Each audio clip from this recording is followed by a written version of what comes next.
বাতরোগের জন্য একটি মেডিসিন আলোচনা করছি প্রিয় হোমিও সাথী বন্ধুরা। যারা দীর্ঘদিন ধরে বাতের রোগ বা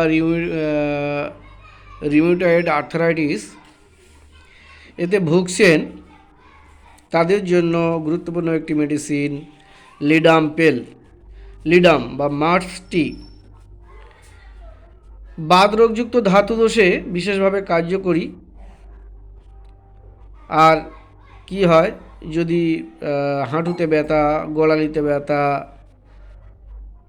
পায়ের ডিমে যদি ব্যথা হয়, তাহলে পায়ের ডিম যদি শক্ত হয়ে যায়, বিশেষ করে পায়ের পাতা থেকে শুরু হয় উপরের দিকে, চামড়ার উপরেও কাজ করে অনেকটা।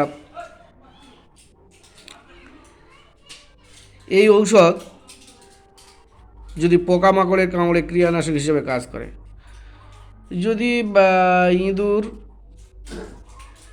কুকুর, বেড়াল এইগুলো এই সমস্ত প্রাণীরা যদি কামড়ায়, তাহলে কিন্তু আমরা লিডামপেল ব্যবহার করে থাকি। লিডামপেল অত্যন্ত গুরুত্বপূর্ণ সেক্ষেত্রে। তো লিডামপেল এই যে বলেছি যে পোকামাকড়ের কামড়ে পোকামাকড়ের কামড়ের জন্য অত্যাধিক গুরুত্বপূর্ণ একটি মেডিসিন।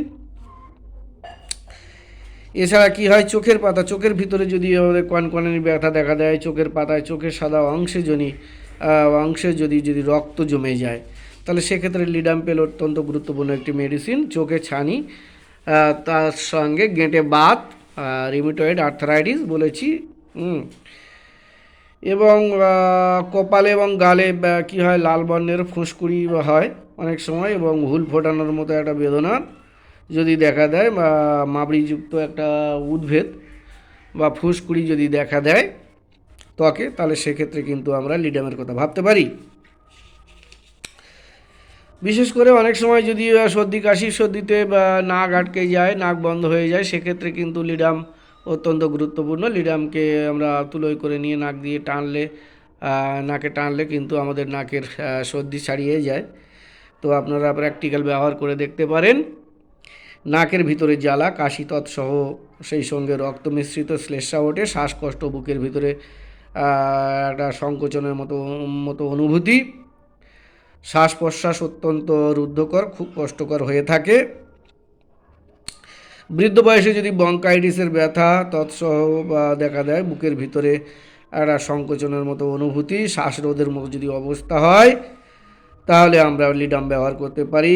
কণ্ঠনালীর ভিতরে সুরসুর করা একটা অনুভূতি কণ্ঠনালীর মধ্যে যদি হয়, রক্ত কাশি, আপেক্ষিক কাশি যদি পর্যায়ক্রমে, বাতরোগ, বাতের ব্যথা, বারবার বলা হচ্ছে বাতের ব্যথা, হ্যাঁ।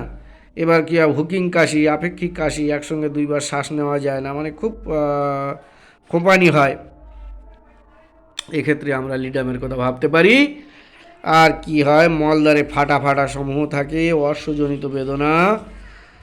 এবারে আবার বলছি, গেঁটে বাত, গাউট, হাত পা, জয়েন্টে ব্যথা, বিশেষ করে শরীরের ছোট ছোট সন্ধিগুলিতে, ছোট ছোট জয়েন্টে, হ্যাঁ, হাতের পায়ের যে ছোট ছোট গিরোয় বা গেঁটে যে বাতগুলো হয়, সেগুলোর কথা বলা হচ্ছে। যদি গেঁটে বাত আঙুলের হতে পারে, পায়ের হতে পারে, যে প্রত্যেকটা জয়েন্টে, ছোট ছোট জয়েন্টে যদি বাতের ব্যথা হয়, সেক্ষেত্রে কিন্তু অত্যন্ত গুরুত্বপূর্ণ।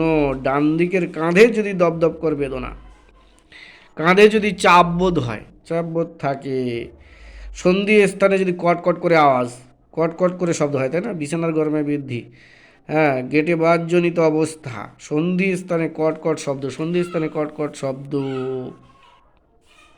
আমরা লিডামের কথা ভাবতে পারি। লিডামপেল স্টার।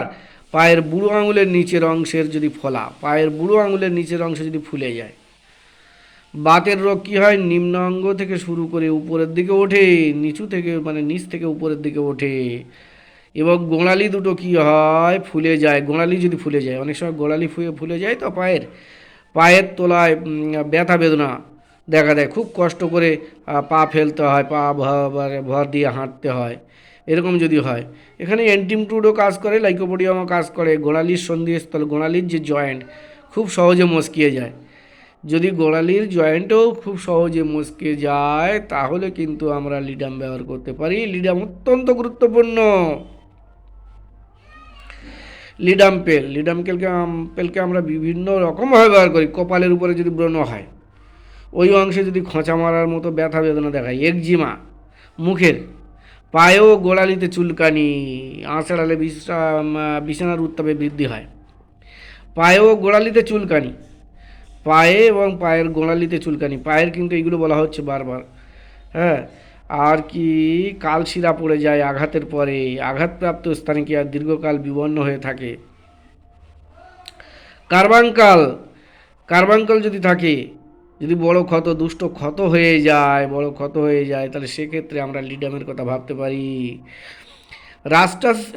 রাস্টক্সের বিষক্রিয়ার একটি ক্রিয়ানাশক হিসাবে কিন্তু